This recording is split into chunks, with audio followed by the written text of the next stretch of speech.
About 1977, I decided to have a look at the Quran. I never met a Muslim. I lived 100 kilometers from the nearest Muslim. See, what interested me was what non-Muslims said about Muhammad.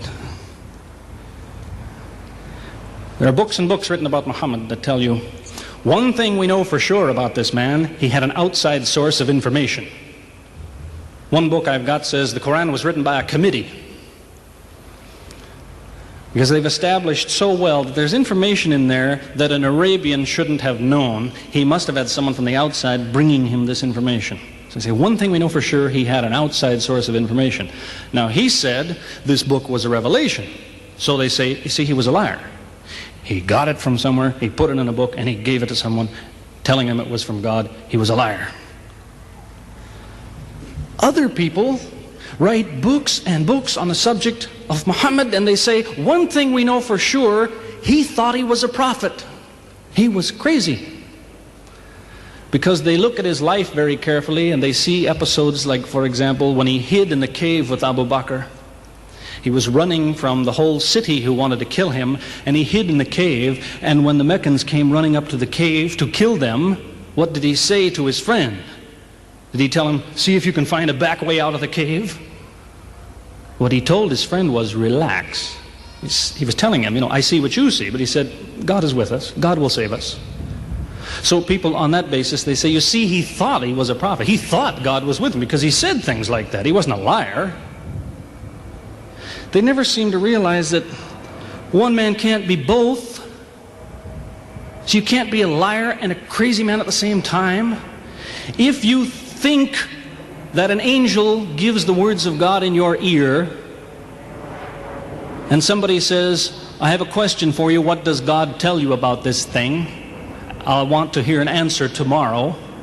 If you're a crazy man, if you think an angel whispers in your ear, then you don't sit up that night thinking, what will I tell him tomorrow? What can I find? Who knows the answer? You're crazy. You think the angel will tell you the answer. You don't go and look it up somewhere. You see, you can't be a liar and a crazy man at the same time. You can be one or the other, or neither, but you can't be both. You see, I read 2 non-Muslim biographies of Muhammad. One was by Rodenson, who's an atheist, who hated the man. But many interesting things come up about his life that I had to wonder about. One story that's told is that when he was an older man, he had a son named Abraham. The son died when the child was 2 years old. The same day the boy died, there was an eclipse of the sun. The sky went dark.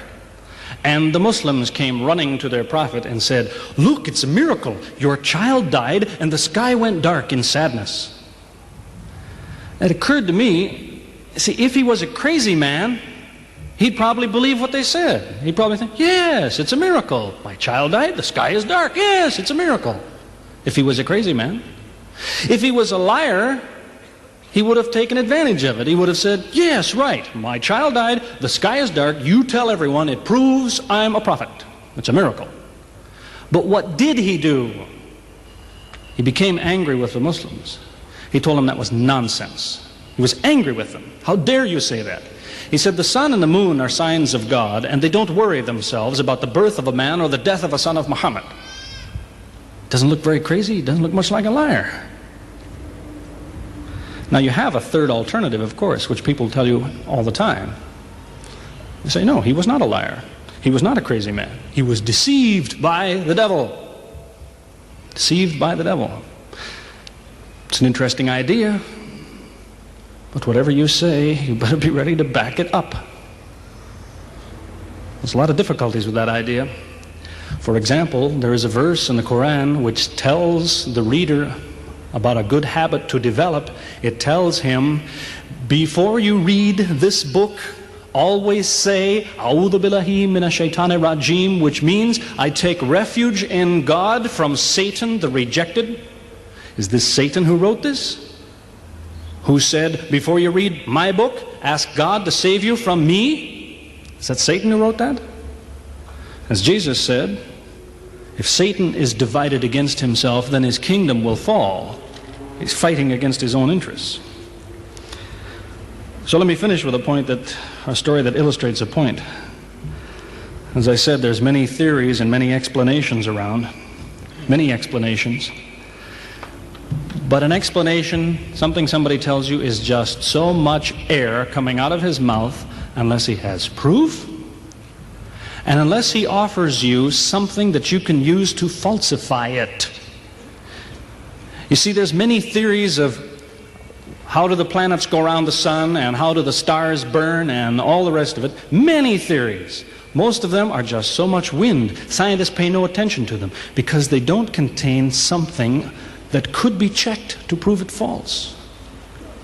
You see, Einstein was considered an intelligent man because when he offered his theory in 1905 and again in 1915, he didn't just offer a theory, he said, here's 3 ways to prove I'm wrong. Now it's worth listening to. He's told me, here's 3 different things you can do. If you can do this, I'm wrong. Here you are. Is there anything like that in Christianity? Has the Christian ever said, you want to prove I'm wrong? All you have to do is this. Has he ever done that? The Quran is filled with that kind of thing, filled with it. Saying, you want to prove this book is wrong? Do this. Prove it. Go ahead. Do it. Filled with that kind of thing. There's an example of it that made a big impression in its day, during the lifetime, 14 centuries ago, of the Prophet of Islam. You see, he had an uncle named Abu Lahab. That was his nickname, Abu Lahab. This man hated Muhammad. He hated anything the man said. He used to watch him going through the city, and if he saw him talking to someone, he waited till they split up. He'd go after the man he spoke to and take him and say, what did Muhammad tell you? Whatever it is, it's a lie. Did he tell you day? It's night. Did he say black? It's white. Exact opposite. Whatever he heard the Muslims say, he said the opposite. That was the way his mind worked. There's a little chapter of the Quran called Lahab, and it says about this man that he'll never change. It condemns him to hell, Jahannam. You see, if the man had ever become a Muslim, the Muslims would believe, well, now he's not condemned anymore. You see, for 10 years before Abu Lahab died, that was a part of the Quran. And the Muslims could come to Abu Lahab and say, do you know, it's been revealed to us in our book that you will never be a Muslim. God says you will never be a Muslim. For 10 years they told him that. All he had to do was say, well, your book is wrong. I want to be a Muslim. What do you think of your book now? That's all he had to do. He had 10 years to think about it. And that's the way he was. See, if somebody is your enemy, you don't come to him and say, you want to prove I'm wrong? Here, say this. Come on, say it. If all you have to do is say the words and I'm wrong, you finish me. He never did it. See, this is one of many cases of something that was offered that could have been falsifiable. So it was. As I say, in 1978, after, how long would that be? 15 years of arguing with the church authorities, one place or another, I got the idea. I'm going to argue with some other people. I'm going to read the Quran, see how much of it is any good, pick out the true, pick out the false. Thought it'll take a few years, it'll take some serious study and so on. I read through it. About 3 days later, I finished it. I said, this is what I've been saying for 15 years. So I went to find some Muslims. I don't want somebody to feel you've been tricked into something. I haven't said anything about Christianity that isn't true. I haven't said anything about Islam that isn't true, unless it was a slip of the tongue or something. I'm simply trying to remind an individual, don't close your mind before it's too late. Don't make up your mind before you have all the facts. Most people who used to be Christians and become Muslims will tell you, I am a better Christian than I used to be. Now I follow Christ. I didn't before. That's what I would tell you. The Bible says Jesus told his disciples, when you greet one another, let your greeting be, peace be with you. He set the example. Peace be with you. Who says that today? Christians? Once in a great while, maybe. Muslims, whether they speak Arabic or not, they say, Salaam alaikum. Peace be with you. Jesus, when he prayed in the Garden of Gethsemane, put his forehead on the ground. Who prays like that? Christians or Muslims? Jesus used to fast for more than a month at a time. Who fasts today? Christians or Muslims? who really is trying to imitate Jesus. Somebody said to me before coming in here, they said, the Muslims make Jesus out, they insult him and so on and so on. How, possibly, do they insult him? They lift him up. Up. They can't tolerate anything bad said about him. They would just as quickly tell you that, they say Muhammad Rasulullah means Muhammad is the messenger of God. They will just as quickly say Isa, Jesus, Isa, Rasulullah, no problem. Just as quickly tell you that, because it's true. They occupy the same place. If God himself wants to make distinctions among his prophets, that's his business, not ours. Treat them all with the same amount of respect. May God guide us always closer to the truth.